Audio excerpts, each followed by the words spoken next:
ayan mga ka-viewers, welcome back ulit sa aking YouTube channel. Ayan, at dito naman tayo sa sa tawag dyan. So dito naman tayo sa na to. Mayroon akong i-share sa inyo mga ka-viewers tungkol po sa ganito, sa ating baterya ng ating mga Bluetooth speaker. Ayan, nakita nyo, yan po. Isa po yung 3.7 lithium ion na battery. Yan. So ito galing do sa mga ka-viewers sa Bluetooth speaker nung ni-repair ko nung isang araw. So ito po ay tinanggal na po ng may-ari yung baterya dahil gusto niyang gamitin sa pinadirekta na lang. So hindi na ginagamit itong baterya na to mga ka-viewers dahil ito po ay 12 volts.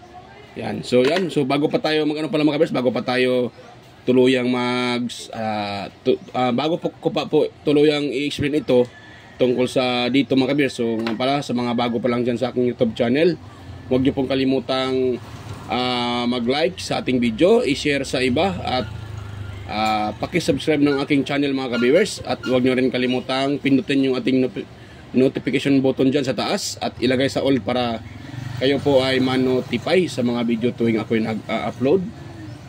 So yan, start na tayo mga ka-viewers. So kung mayroon kayong Bluetooth speaker mga ka-viewers na ganito ang setup, bali 12 volts po yung kanyang output papuntang system. Kasi pag ganitong klase mga ka-viewers na tatlong baterya naka-series, so ito po ay pang 12 volts. Yan, bali ang nilalabas nito ay 12 volts. Yan, pero sa sitwasyon na ito mga ka-viewers, itong baterya na ito ay hindi na naglalabas ng 12 volts dahil sira na po siya. So ito po ang iti-test natin ngayon kung saan dito ang nasisira, baterya ba o BMS. Yan. So una, kasi sa pagre-repair ko, kadalasan mga ka-viewers, baterya talaga yung nasisira, mga ganito. Yan. Sa lahat ng nare-repair ko, baterya talaga ang nasisira. So ang tanong dyan, paano ba natin ito malaman na sa tatlong baterya na yan, kung saan dyan ang sira? Lahat ba silang tatlo o may isa bang sira? Yan, dalawa ba o lahat ba? So yan po ang tanong mga ka-viewers, kung paano natin siya matrace kung saan yung sira nitong tatlo na to. Yan, so una natin gawin mga ka-viewers, ito, kuha lang tayo ng tester. Yung tester ko, dahil may auto yan, nakasit tayo sa auto. Yan, yung nakita nyo, naka-auto tayo. Pwede din nyo din isit sa ito, ganyan, no? Yan, set sa DC. Yan, set natin sa DC mga ka-viewers. So yan, so dito ko na lang ilagay sa DC. So yan, gawin natin ngayon. Yan, para maintindihan nyo. So diyan ko na lang iset sa DC. Yan o, DC o DC. Yan o, direct current. So naka-DC tayo. Ngayon, ano natin gawin mga ka-viewers? Kukuha lang tayo ng ito, yung ating tester, at magtitest tayo dyan ng voltage sa tatlo na to. Yan, so dito tayo mga ka-viewers, tutusukin natin to. Hindi data klaro yan. So baka itong video na to ay magkakaroon pa to ng part 2 kung sakaling maano ko ito, buuin ko ito mga ka-viewers. Yan. So kaya sayang naman to eh. Yan, pwede pa ito magamit sa solar. Meron naman akong solar dyan na solar panel na tawag dyan 18 volts. So pwede yan dito magamit. Kasi ito po ay 12 volts. Gamitin natin ng step down, yung back converter para pababain yung kanyang tawag dyan, yung kanyang output papunta dito. So set natin sa 13 yan, or 14 volts. So yan. So ngayon, para matest natin siya mga ka-viewers, para malaman natin kung saan dito ang sira. So ganito lang gawin natin. Yung isang test pad natin, yung positive, lagyan natin dito. Ito dyan, dyan, dahil dyan po ay yung ganyan ay positive yan. So lagyan natin dyan mga ka-viewers. At saka yung ating negative dito naman sa negative. So pwede lang naman kahit magka-reverse yung pag-test nyo. Dahil pag once kasi digital yung ating tester, automatic magre-read pa rin yan. Nga lang, pag mali yung ating pagre-read, so may nakalagay dito na pag ano no, yung parang minus. Ibig sabihin, mali yung ating mali yung pag-set natin sa ating test prod. Kaya nag-register siya dito na parang minus. Pero okay lang, kahit ganun, magre-reading pa rin yun mga ka-viewers. Ayan na, pakita ko sa inyo. So dito tayo mga ka-viewers yung ating test prod or na positive, so dito din sa positive. Ito namang negative, dito din tayo dahil yung plane na yan, yung plane negative yan, papunta dito positive naman yan. Ayan. So ito na mga ka-viewers, dito at saka dito. Ayan, kung nakita nyo, mayroon tayong na-read na ayan, 4 volts. So ibig sabihin mga ka-viewers, itong baterya na to, itong primero, itong tinitest ko ay full charge. Yan, okay siya. Nagre-read siya ng 4 volts kasi 3.7 lang po ito eh. So 3.7 volts battery. So pag ito po ay na full charge, so magiging magiging 4 volts. Yan, pag na full charge siya. Yung pa nga dyan ay 0.4.2. Yan po talaga ang niya pag siya po na full charge. So ngayon dito tayo sa pangalawa. Yan. Ayan Diba nakita nyo sa gilid? May nag-register na parang, mayroon tayong nakita na parang minus. Ibig sabihin yan, mali yung, mali yung aking, kung nakita nyo, mali yung aking polarity dahil, yung ating test prod dahil itong hinawakan ko ay negative yan. So, ito namang baterya na to, sa kanyang contact point ay positive yan. So, kaya po, may makita tayo na parang minus. Pero okay lang yan, magre-reading pa rin yan. Accurate pa rin yan mga ka-viewers. Wag pag mag-aala pag ganyan yung ang reading niya, dahil yan po ay accurate pa rin. So naka-read tayo ng 0.6. So mababa na siya mga ka-viewers dahil 0.6 na lang siya. 0.6 volts. Yan, 0.6 na lang. Dahil yung 0 na yan, ang sunod may point sa gilid, tapos 6 to 6. So ibig sabihin yan, 0.6 to 6 millivolts na lang. Ayan. So ngayon, next, dito tayo sa pangatlo. Yan, lagyan natin sa isa, tapos dito din. Ayan 0.6 pa rin siya mga ka-viewers. So, ibig sabihin yan mga ka-viewers, itong baterya na to, ito siya, ay intact pa ito. Yung dalawang yan, ay drain na yan siya. Kaya, yung ating BMS ay hindi na naglalabas ng 12 volts. Yan kung nakita nyo. Ititest natin ha. Yung ating sa BMS, yung output papuntang galing sa baterya. Yan tingnan nyo kung magkano yung ating reading dyan, kung ilan. Di ba 0.4 na lang, 0.4. Samantalang kung dito tayo magte-test, yan, nakaka-read tayo ng 4.07 or 4 volts. Yan, 4.7 volts.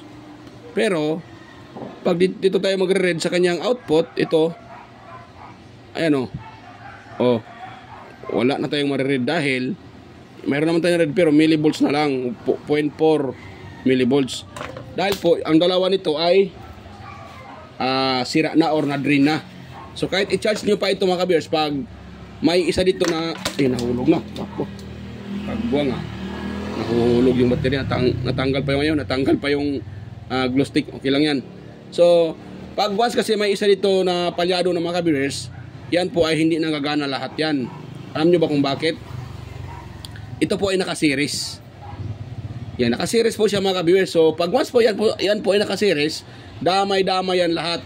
Yan, katulad ba nito mga ka-viewers For example meron akong i-share sa inyo. Yan, ano ba yun? Wala po yung wire ko ito. Share ko sa inyo para maintindihan nyo po mga ka-viewers.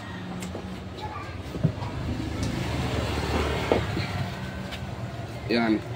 So katulad nito, itong wire na to, yan, naka-series yan. Di ba naka-connect sila doon? Naka-connect yan. So palagay natin kung ipalagay natin, gawin natin yung tatlong part, bali tatlo, gawin natin silang tatlo. Ganun Yan. Isa, dalawa, tatlo. Yan, palagay natin ha. O, yan siya. Di ba, tatlo sila. Ito hanggang dito. Ito naman hanggang dito. Ngayon, pag itong isa na to nakukulapse na. So, ngayon, tanong ko sa inyo, makakatawid ba dito kung naputol na itong isa? Yan, kapareho lang din ng ano, mga kabers, mga tulay or ano, bridge. Pag naputol dito banda, itong dito hindi na makakatawid yan. So, baldado na to dito. So, itong voltahe dito at dito, hanggang dyan na lang silang dalawa. Hindi na makakatawid dito dyan dahil yung isang baterya na to ay nagkukulapse na or nade-drain na. Katulad ditong baterya na to, yan. Ito lang ang gumagana. Ito lang ang intact. Dalawang to ay nagkukulapse na. Ayan, or nade-drain na. So, itong voltahe niya ay hindi na to maglalabas, si BMS ay hindi na maglalabas ng 12 volts dahil kulang na po yung kanyang voltage. So madidetect ng ating BMS na kulang na yung voltahe, hindi na intact, so hindi din siya maglalabas ng 12 volts dahil nga hindi na kompleto ito. So itong baterya na lang ang gumagana. So ibig sabihin niyan, isa na lang siya, so 4 volts na lang yung voltahe. So paano naman palalabasin ni BMS yan na hindi siya 4 volts na lang yung voltahe at hindi siya 12 volts? So madidetect na ni BMS na low voltage na dahil ito na lang ang gumagana. So walang lumalabas dito na voltahe. Paano ba naman palalabasin kung hindi na 12 volts yung ano na yan, yung kanilang tawag dyan, dahil yung dalawa ay sira na. So walang lumalabas na voltahe. Kaya yan po ang nangyari na yung Bluetooth speaker ay hindi na nagpa-power. Pero pag sinacharge na ng may-ari, nagre-read naman yung kanyang charging indicator. So pag ginagamit na, so wala na. So yung may-ari mga kabers ay bumibili siya ng bagong ganito at ako na lang po ang nag-install. Siya ang may-ari, siya po bumibili ng ito kasi mabibili sa Shopee to sa online, Shopee. So mabibili natin to kasama na tong BMS, may binibenta nito Meron din walang BMS, medyo mura yon. Pero pag ganito na may kasamang BMS, medyo mahal siya mga viewers. So yung may-ari nito nag-order sa Shopee ng baterya. Noong una gusto niyang ipadirekta. Sabi ko, pwede naman idirekta yan dahil 12 volts naman yung inyong Bluetooth speaker.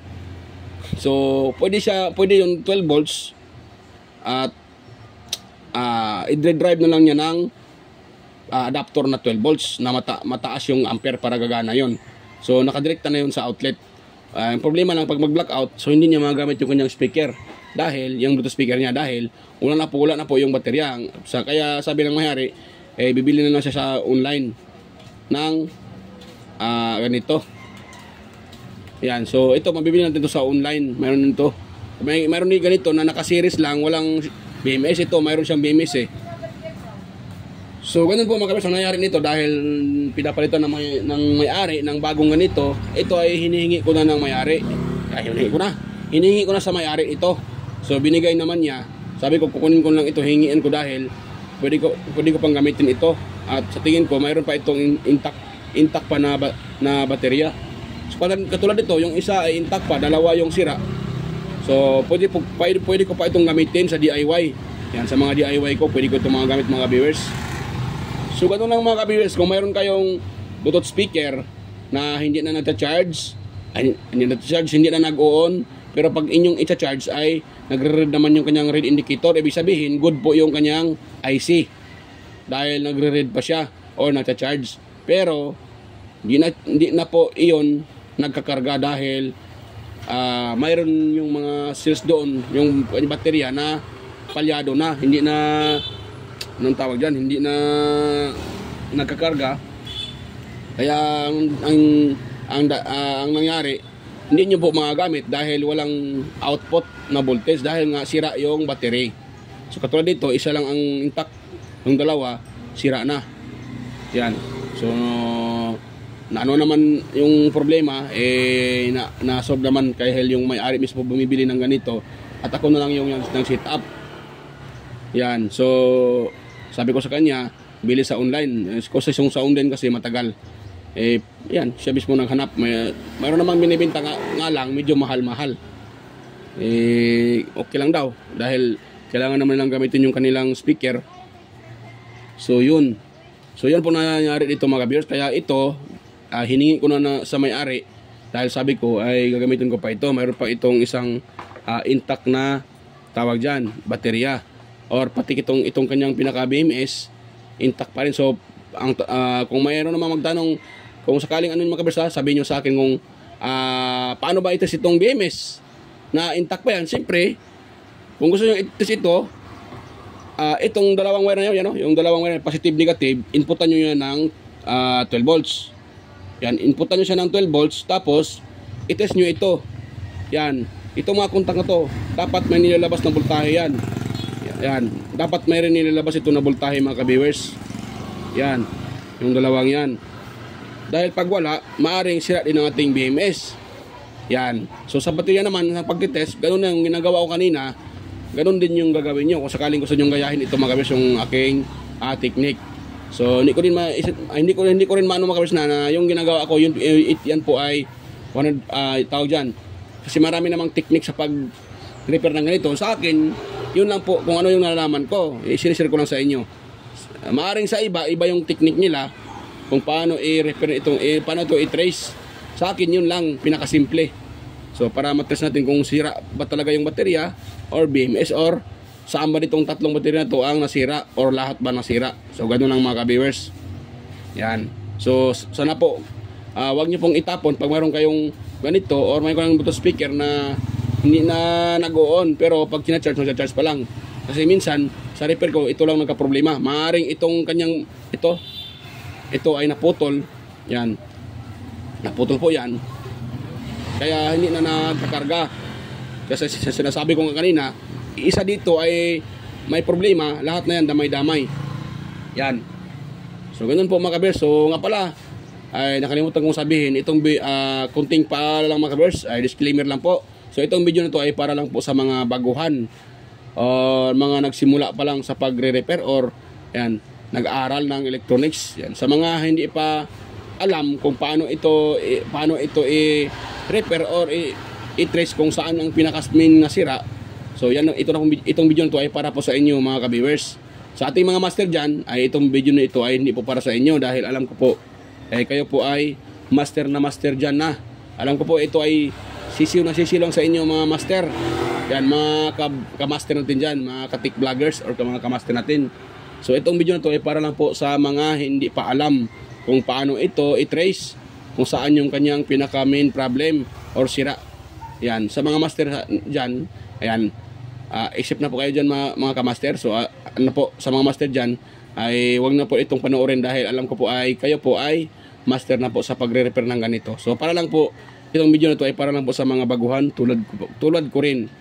Ayan, ano pa rin, baguhan pa rin, pero i-share ko sa inyo yung nalaman ko tungkol sa pag-repair or pag-trace ng ganito mga ka-viewers, kung saan ba yung sira. So tulad yung ginagawa natin kanina, natitrace natin na sira pala yung dalawang baterya na to at isa lang ang gumagana. So ganun lang mga ka-viewers. Ang pagpalit naman nito, ganito lang mga ka-viewers ha. Bago nyo palitan, picturean nyo muna or i-video nyo muna para mayroon kayong idea or doon kayo kukuha ng tawag dyan, para pag isauli nyo hindi kayo magkakamali dahil mayroon kayong video na doon kayo magkukuha ng idea kung paano siya nilagay. Ganun din sa uli. Ayan mga ka-viewers, at ganito lang yan mga ka-viewers.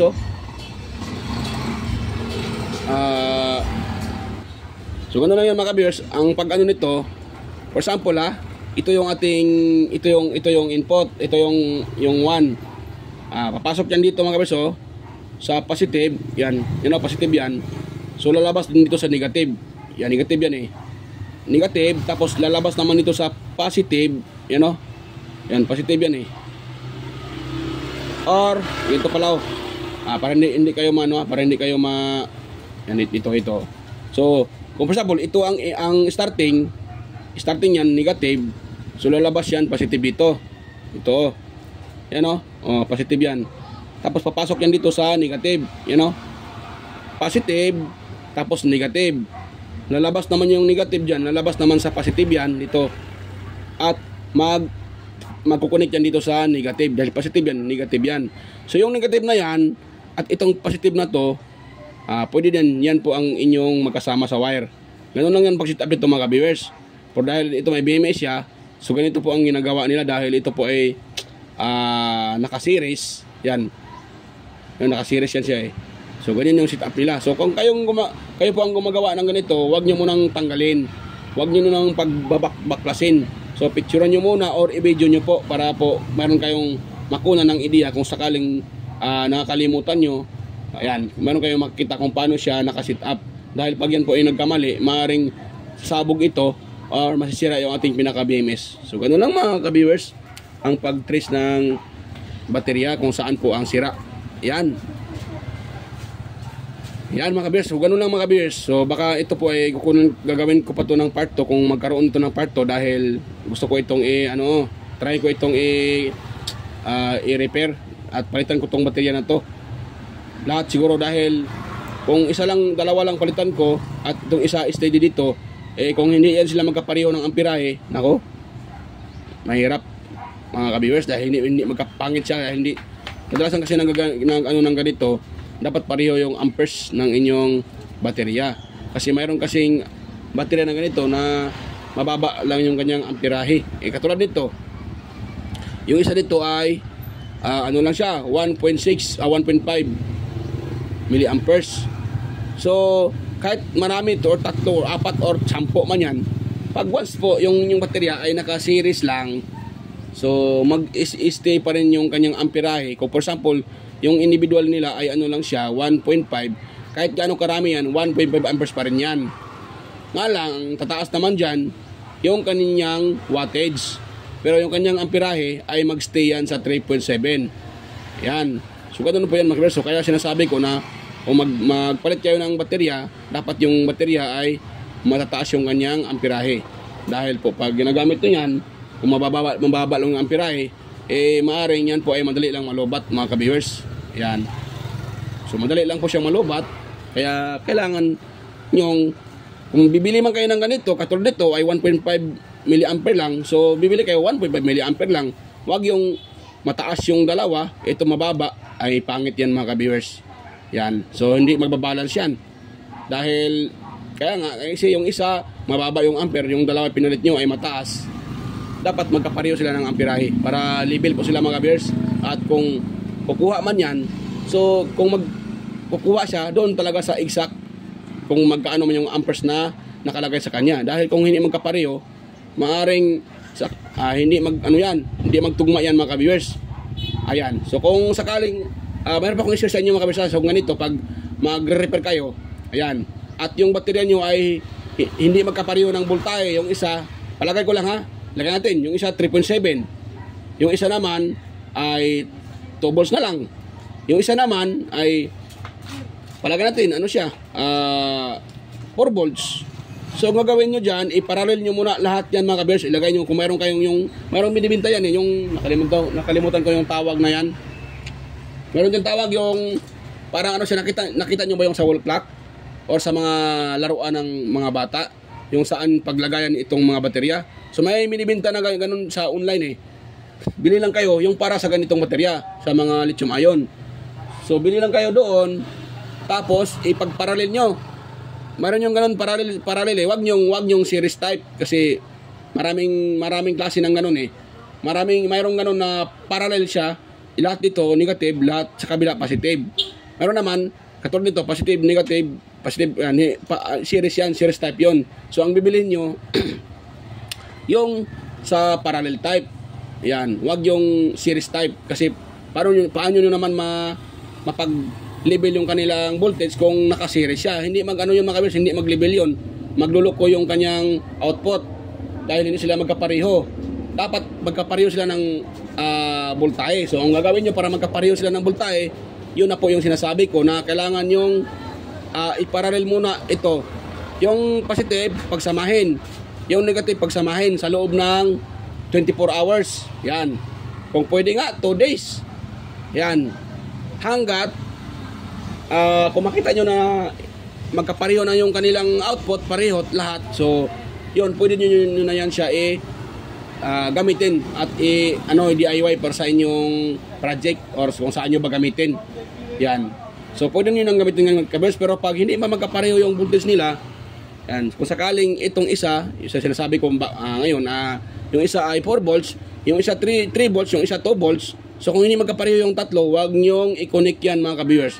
Wag nyo pong i-connect yan dahil pag yan po ay china-charge nyo, maaring hindi magcha-charge ng level yan dahil yung baterya ay hindi magkapareho. Magluloko-loko yung baterya. O okay lang mga ka-viewers, kung mayroon kayong balancer, pwede siguro. Kung mayroon kayong mag-order kayo ng balancer. Kasi yung balancer, parang BMS din yan. So, BMS talaga siya. Pero, ang purpose lang niya ay ibabalance niya yung ating baterya. Yung voltage para pag ginagamit ay hindi magkaluko-luko yung output. Eh dahil pag hindi magkapareho yan, katulad dito di ba? Yung isa 4 volts, yung dalawa point na lang. So, walang mailalabas na voltahe yan. Hindi exact yung ilalabas niya na voltahe. Dahil nga, hindi sila magkapareho ng voltahe. Kaya, bago kayo mag-series, tips ko lang mga ka-viewers bago kayo mag-series, kailangan nyo munang pagpareha yung kanyang voltage. So, paano gawin yan? Yun na, i-parallel nyo muna. Pagsamahin lahat ng negative, pagsamahin lahat ng positive. So, para hindi mo naman pangit tingnan, alangan naman isusuldan nyo ito. Pagdating ito, solda na naman dyan, so pangit tingnan. So para hindi pangit tingnan, yun na po, bili kayo ng tawag nun. Hindi ko alam kasi yung mga ka-viewers kasi ako naman hindi naman nagsaliksik sa mga ganun klaseng, hindi kasi ako mahilig yung kukunin yung mga pangalan. Ayan, medyo hindi ako masyado mahilig dyan mga ka-viewers, kaya yan, pasensya na po, hindi ko maibigay sa inyo yung exact pangalan doon. Basta yun siya, lagayan ng baterya. Yung nakalimutan ko lang, mayroon nakita na ko na yan mga ka-viewers, kasi may mabibili niyan. Ayan, sa mga master natin dyan, pakicomment na lang mga master kung ano pangalan noon. So doon nyo po ilagay yung inyong baterya para ma-balance nyo po yung kanyang voltage. Yan. Or kung mayroon kayong individual na charger, so i-charge nyo isa-isa. Yan. Pero hindi pa rin kasi para sa akin, hindi kasi magkapareho yan kahit na-full charge yan. So dapat talaga i-ano nyo talaga, i-parallel nyo, pagsamahin lahat. Ito kasi kahit kung natingnan nyo yan magkasama, pero hindi yan siya parallel, siya po ay series. So dapat ang gawin nyo parallel. Positive, negative. Ito magkasama lahat ng negative, magkasama ang positive. Yun po ay parallel. Ang purpose naman dyan para po mag-level yung kanilang voltahe. Pagkatapos na mag-level yan, sa akin ang ginagawa ko kahit 24 hours lang or isang gabi pag kinakabukasan mag-ano na yan mag-level na yan sila. So yun, pwede nyo nang gamitin yun sa inyong DIY. So ganoon lang mga ka-viewers ang pag-ano ng ganito. So yan po, sana po ay maroon kayong ng konting kukuhang ideya, kahit konti man lang, sa sinishare ko kung paano ito i-trace, paano siya i-trace kung saan yung sira niya. Kung sakaling maka-encounter kayo ng inyong Bluetooth speaker na walang power, pero pag sinacharge, nagcha-charge naman siya. So wag nyo munang itapon mga ka-viewers wag nyo munang ibigay or itapon sa iba dahil maaring ito po ang problema, yung kanyang pinaka-baterya. Yan, tulad nito, isa na lang ang may function, yung dalawa na-drain na, kung nagko-collapse na. Kaya po ang nangyayari diyan, kahit isang gabi pa yun i-charge, pag may sira diyan na baterya, wala na, hindi na magkakarga. Yan. So kailangan nyo munang palitan, or gusto nyo mag-DIY, try nyo i-charge ito sa matataas na voltahe. For example, mayroong 6 volt. Pwede, pero wag nyo hayaan naka-charge dahil sasabog yan. Dapat bantayan nyo. Pag mas medyo umiinit na, to tanggalin nyo na. Or ititest nyo kung mayroon kayong ganito. Mayroon kayong ganito. Digital tester, ititest nyo kung magkano na yung kanyang laman para ma-monitor nyo na hindi siya ma-over voltage. Kung mayroon naman kayong yung charging module, yun po gawin nyo. So yan mga viewers. So yan, sana po ay kung mayroon kayong nakuhang kunting ideya, sana po huwag nyo kalimutang i-share yung ating video. Yan. At i-subscribe yung aking channel mga viewers. Ayan. So yan mga viewers. So nga pala, bago pa pala tayo mag-end, yun pala, ano pala muna ako. Mag-shoutout muna pala tayo mga viewers. Nakalimutan ko sana mag-shoutout. So yan, mega love shoutout sa inyo mga viewers, sa mga patuloy sumusuporta sa aking channel, sa mga nanonood sa aking mga video. Mega love shoutout po sa inyo. lalo na po kay Sir John Santiano. Mega lang shoutout po Sir John Santiano. Salamat po sa suporta. Kay Sir Randy Trinidad, Sir Alex Parone, ayan. Sir Florendo Isidro, Sir John Mercado Jr., Sir Manuel Madocon, Sir Ferdinand Lopez, sa inyong anak na si Liam Oxy Lopez, ayan. At sa inyong mag-ama, ayan. Mega lang shoutout po Sir Ferdinand Lopez, ayan. Sa inyong mag-ama, ayan. At si Sir Manuel Madocon, Sir Enmar Dison, Sir Edgardo Jr. Dato Talavera, Sir Edgar Macam, ayan, Visit TV Boso Bandikilyo,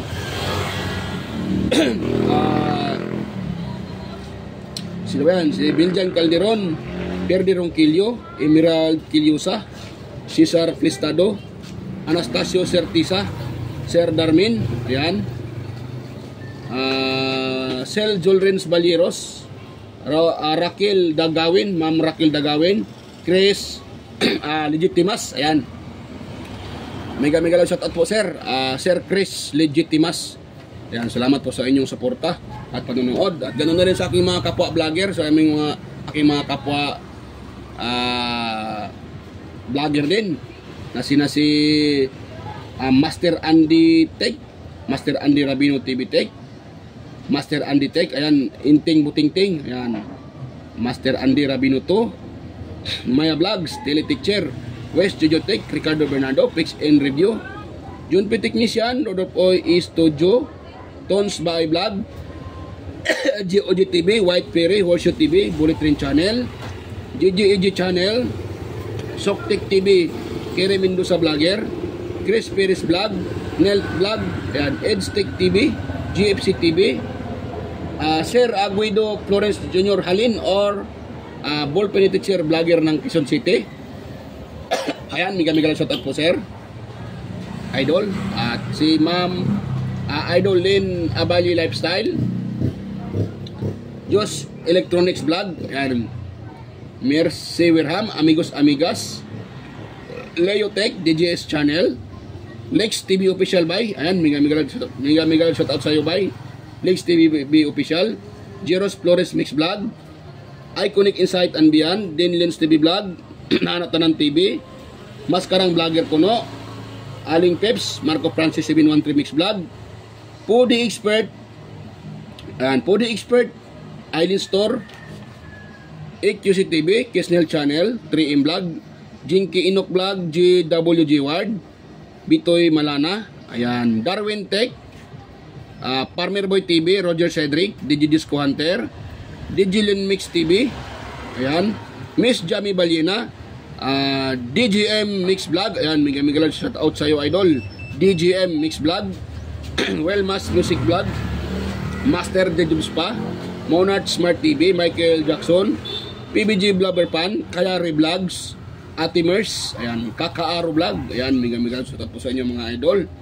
So sana po ay wag kayong magsawang sumusuporta sa aking mga upload, mga ka-viewers, sa inyong mga ka-viewers, yan, sa inyong lahat. So ako po ay taos pusong nagpapasalamat po sa inyong lahat. So ayan, so yan, bago pa tayo tuluyang mag-end, so ulitin ko po, at huwag niyo pong, sana po kung mayroon kayong nakuhang konting idea sa aking sinishare ngayon tungkol po sa ating baterya ng Bluetooth speaker, yan, so sana po huwag niyong kalimutang i-share yung ating video, i-like, yan, at higit sa lahat, paki-subscribe ng aking channel mga ka-viewers. Ayan, paki-subscribe mga ka-viewers. Ayan. So ayan mga ka-viewers, at ako po ay samantalang magpapaalam na po, at kita-kita tayo ulit sa aking next na mga video. So ayan, bye-bye po mga ka-viewers.